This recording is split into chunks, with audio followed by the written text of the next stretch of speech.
Hari ini kita dikejutkan dengan satu pendedahan.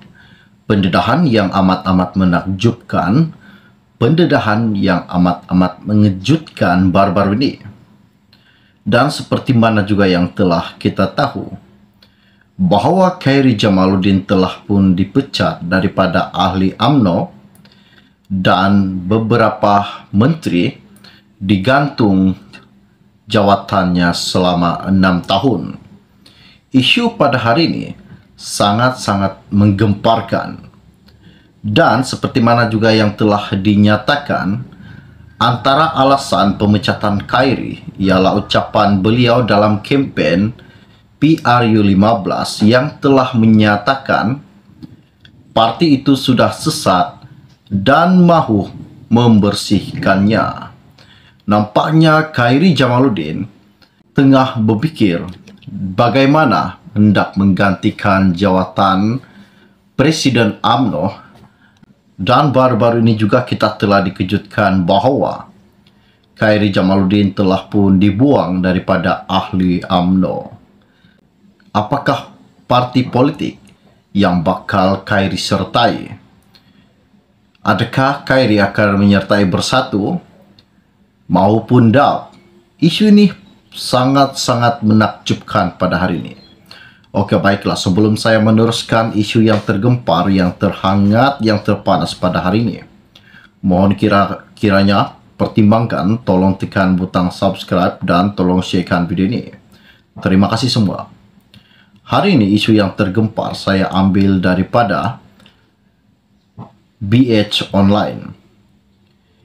Ianya berkata, sekiranya saya menjadi sebagai Presiden UMNO, kata Khairy Jamaluddin.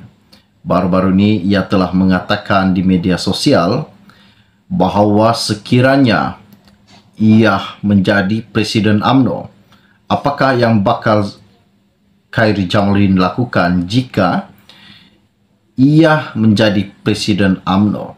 Namun malang tidak berbau, Khairy telah pun dipecat daripada UMNO. Mesyuarat Majlis Kerja Tertinggi MKT UMNO pada Jumaat lalu memutuskan untuk memecat bekas ahli Parlimen Rembau Khairy Jamaluddin atas dakwaan melanggar disiplin parti.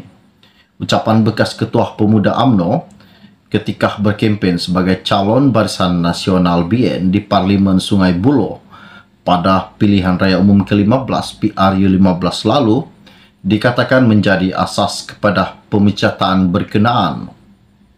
Dalam kempen pilihan raya tersebut, Khairy Jamaluddin antara lain menyatakan UMNO sudah sesat dan mahu membersihkannya, yang didakwa menjadi pencetus meragut kestabilan politik parti berkenaan.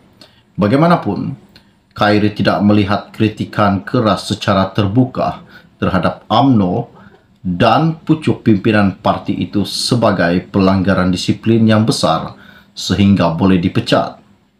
Ditanyanya kemungkinan beliau akan turut mengambil tindakan sama memecat jika menjadi Presiden UMNO dan Datuk Seri Dr. Ahmad Zahid Hamidi atau mana-mana pemimpin parti itu melemparkan kritikan keras terhadapnya, Khairy Jamaluddin menegaskan akan memilih laluan yang berbeza. Beliau berkata, jika menjadi Presiden UMNO dan berada di tempat Ahmad Zahid Hamidi, tindakan utamanya ialah memastikan jawatan Presiden serta timbalan Presiden terbuka untuk dipertandingkan dan perwakilan atau mana-mana pimpinan boleh mengkritik kepimpinannya secara terbuka. Katanya Khairy, saya tidak akan menutup pemilihan parti untuk jawatan nombor 1 dan 2. Saya akan buka. Saya akan cakap ini adalah medan terbaik untuk kita bahas dan mendapat mandat daripada perwakilan. Saya tidak akan menutup ruang demokrasi. Saya buka kepada sesiapa yang hendak melawan saya atau mahu bahas. Hendak cakap kepimpinan saya itu tidak betul dan kita serah kepada perwakilan. Itu cara yang lebih baik untuk kita menyelesaikan apa sahaja perselisihan pendapat dalam parti. Ini tidak terus dipecat tanpa mengikut proses perlembagaan sedia ada, katanya Khairi Jamaluddin baru-baru ini. Mesyuarat Majlis Kerja Tertinggi MKT UMNO dipengerusikan Ahmad Zahid Hamidi memutuskan untuk memecat Khairi dan bekas ahli Parlimen Tanjung Karang Tan Sri Noor Omar atas dakwaan pelanggaran disiplin parti. Selain itu juga, UMNO turut menggantung keahlian bekas Menteri Pertahanan Datuk Seri Syamuddin Hussein, Naib Ketua Pemuda UMNO Syaril Hamdan, Ketua UMNO Bahagian Tebrau Datuk Maulizan Bujang dan Ketua UMNO Bahagian Jempol Datuk Seri Muhammad Salim Syaharif, masing-masing selama 6 tahun. Antara alasan pemecatan Khairi ialah ucapan beliau dalam kempen PRU15 yang telah menyatakan bahawa parti itu sudah sesat dan mahu dibersihkan. Dalam temu bual bersama beberapa media selepas Khairi dipecat, Khairi mendakwa ia tidak mengikut prosedur apabila beliau terus dikenakan tindakan itu tanpa sebarang peluang untuk memberi penjelasan dan mempertahankan dirinya. Seterusnya, ditanya mengapa keputusan perwakilan Perhimpunan Agung UMNO PAU 2022 yang bersetuju 2 jawatan tertinggi parti itu tidak dipertandingkan pula, kata Khairi Jamaluddin.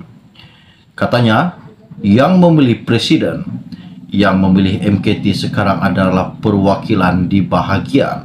Sekarang, apa yang kita lihat ialah perwakilan pada peringkat PAU telah menutup hak perwakilan di bahagian untuk menentukan presiden dan timbalan presiden, katanya Khairi Jamaluddin. Khairi turut mengulangi dakwaan bahawa keputusan undian suara terhadap usul tambahan menyekat pertandingan 2 jawatan tertinggi parti itu sudah dirancang pihak tertentu, katanya Khairi Jamaluddin. Apa yang dikatakannya pada hari ini sangat-sangat menggemparkan, di mana Khairi berkata, "Saya mendapat rakaman video menunjukkan individu yang saya tidak pasti mereka ahli UMNO atau tidak diarah masuk ke Dewan Merdeka untuk mereka sorak dan sambut usul itu dengan jeritan serta tepukan yang menyebabkan orang lain mengikut sahaja. Kalau kita tengok hari pertama, apabila juru cakap Negeri Sembilan mencadangkan penambahan usul itu, jawatan presiden dan timbalan presiden tidak akan dipertandingkan. Beliau dibu oleh perwakilan, tetapi biasalah Dewan Merdeka adalah dewan yang dikawal oleh urus setia atau ibu pejabat UMNO. Saya sudah lama menjadi ketua pemuda UMNO sebelum ini. Saya tahu macam mana nak susun tempat duduk, siapa nak letak di sini dan siapa yang saya nak letak di sana. Sorokan itu datang dari mana dan sebagainya. Dan akhirnya dalam keadaan undi suara, bukan undi rahsia, perkara itu memang dapat dibawa menyebelahi ke satu pihak, dakwanya Khairi Jamaluddin yang telah dipecat daripada ahli UMNO. Isu ini sangat menakjubkan dan menggemparkan pada hari ini, bahawa Khairi Jamaluddin dipecat atas ucapannya ketika PRU15. Dan ucapannya itu telah membuat Zahid Hamidi kecewa dengan kepimpinan Khairi Jamaluddin sebagai ahli UMNO. Isu ini sangat menggemparkan pada hari ini. Okey, baiklah, sebelum anda meninggalkan channel ini, jangan lupa bantu saya, tolong tekan butang subscribe dan tolong sharekan video ini, war-warkan kepada rakan dan keluarga anda. Okey, baiklah, kita akan berjumpa lagi. Salam jumpa dan salam kenal. Bye-bye.